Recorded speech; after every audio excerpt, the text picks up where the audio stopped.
Anyone else? I'll speak.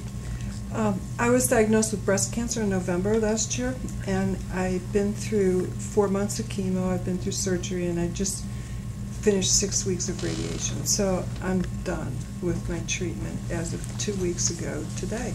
Okay. So I'm coming out the other side, and I feel like I kind of went down a rabbit hole into this whole cancer world, and I just ran a roller coaster there as I went from one thing to the next, to the next, to the next. And I feel like my brain is kind of like catching up, you know, like, who am I now? What am I going to do with my life? What's valuable? And yes, I believe all the things you say. Like, my family is absolutely the most valuable thing to me. And my husband died of leukemia in 2001, and I had 3 children at that time who were teenagers. So we've kind of like been through the cancer experience in a very accelerated fashion a while back. And I scared my children half to death, I think, becoming another parent who got cancer. So I've been a nurse for 37 years. Oh, and yeah, and a nurse midwife for 21 years. And I think I'm done. I think I've given everything in that field. And I'm searching for my purpose now. I feel like it's going to be different than nursing. I'm not sure what it is yet. I mean, obviously, you nurse everybody around you when you're a nurse. You never give up on nursing. Well, that's your gift. Yeah. I think being a nurse is a gift. I'm sorry. I tell that to people all the time. If you can take care of people, I meet a lot of people that are not good caretakers, good caregivers, and those are the people I tell, listen, find something else to do for your family member, because that's not it. Rent a movie, take them to the movies, watch a comedy show, cook for them, do something else, but you can't handle it. I mean, when I went through it, I told people to leave my house, leave the hospital room. If you're going to come to just tell me, ay bendito, which is like in Spanish we say like, oh, I feel sorry for you or something like that. If you're going to come to my house and do that, please don't come.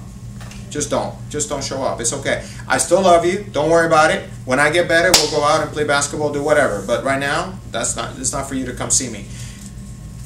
I just had the same conversation with someone just last night. She's a survivor, and she doesn't want to think about it. And she survived cancer, but she doesn't want to think about it. She has nothing to do with cancer. She wants to put it behind her. And then she keeps looking at my videos and keeps looking at my Facebook page and keeps looking at my Instagram, and she keeps reaching out to me. And I said to her, sometimes you just need a break. Don't compare yourself. I can't compare myself to you. But man, what a life you've had. Traveling, and you know, I have no kids. I can't speak for any of that. So what I'm saying is, like, there's things I look at other people and I'm like, they've done more than I have, or they've, you know, but sometimes you just need a break. 2 weeks is just 2 weeks ago. I know. You know, sometimes you just need a break to just absorb. But maybe cancer is not something you want to think about right now. I'll be honest with you, because I share this with people sometimes. It's like, if you were diagnosed with cancer or any illness or anything like that changed your life, it should be shared. I get that.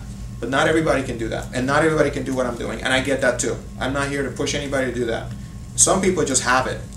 I think you have it, because you have that strength behind your voice. I think this gentleman right here has it. You know, it has that powerful voice that you're so confident about what you've gone through, and you don't look at it as a negative. But what I'm saying is, sometimes it's just so strong that it gets you to a depression. We just talked about that right at the other seminar we did. People don't know how to go forward from it. That's what I'm trying to learn today. And my advice to you is, like, you know, just right now, just try to do things that you enjoy. You know, if it's going to the beach, I love the beach. Anytime that's why I love living here. I go to the beach, I'll sit on the pier, and I'll just look at creation. I look at the water. I look at peace, because the world is. I can't turn on the TV. This morning we turned on the TV and we saw hurricane this, hurricane that. It's like the Super Bowl of hurricanes. I'm like, we've gone through worse, but it's interesting. You know, you get caught up, and sometimes when it's too close like that, you just need a break sometimes, and that's okay to take a break for yourself and do things that you love doing, and not talk about cancer maybe for a week or so. Because I tell you one thing, you'll know. I'll tell you why. You know, I'm a big prayer guy. I pray every day for God to bring people in my life for me to share. Every day I pray the same thing. That's why I love doing this, because I want to share just like what you just did. And you inspire me. So, Thank you. And you remind me of my father, so that's a good thing.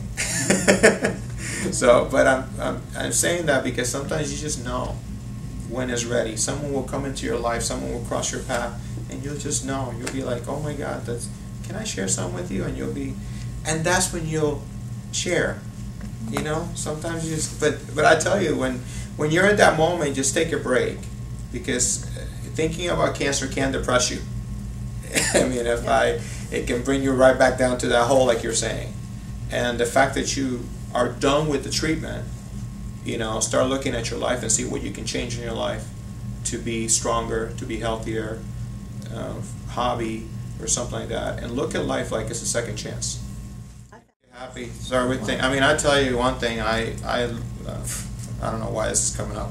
I watched a comedy special right after my surgery. George Lopez. The language wasn't the best. My dad had to put up with it. He was next to me, and I was laughing in pain because I just had surgery.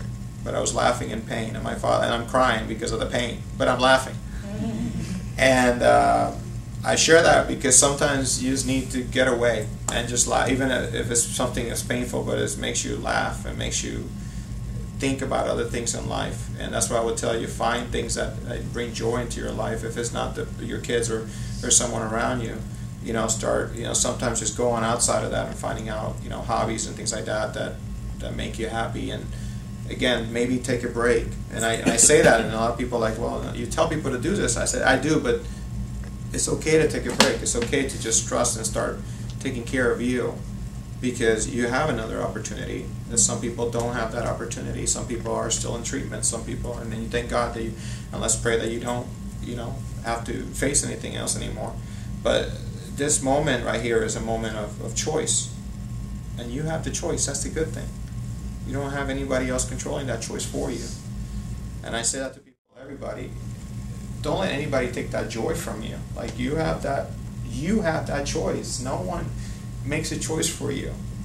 You allow someone to make a choice for you.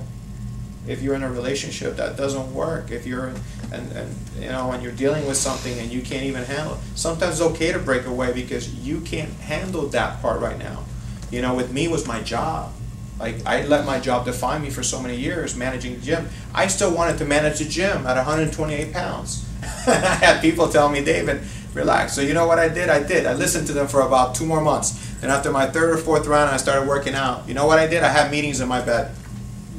I had the staff come to my bedroom, and we would put out the graphics, and we would put out the charts, and I would literally be managing my staff from my bed.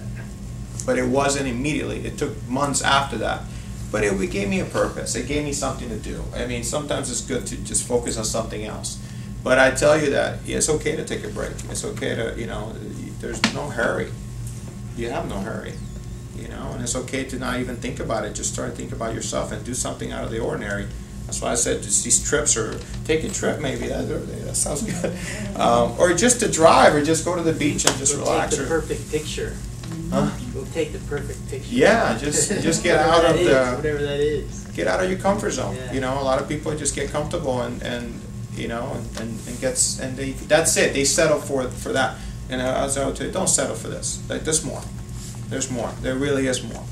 And I find it every day. Trust me, it's not easy to go through something, and then we all have challenges every day. Trust me, I promise you that. I have my challenges, so does everybody in this room. So we just have to kind of like pray ourselves. I pray myself up every day. So, but yeah, I will tell you, sometimes just take a break.